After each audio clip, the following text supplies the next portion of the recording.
नमस्कार, आपण पाहत आहात लोकसमाचार 24 तास। मोठी बातमी पुण्यातून।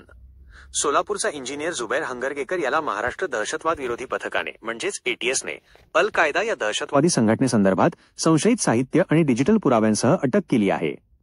जुबैर हा मूळचा सोलापूरचा असून शिक्षणात टॉपर आणि संगणक अभियांत्रिकी पदवीधर आहे। सध्या तो पुण्यातील कोंढवा येथे राहत होता आणि एका सॉफ्टवेअर कंपनीत काम करत होता।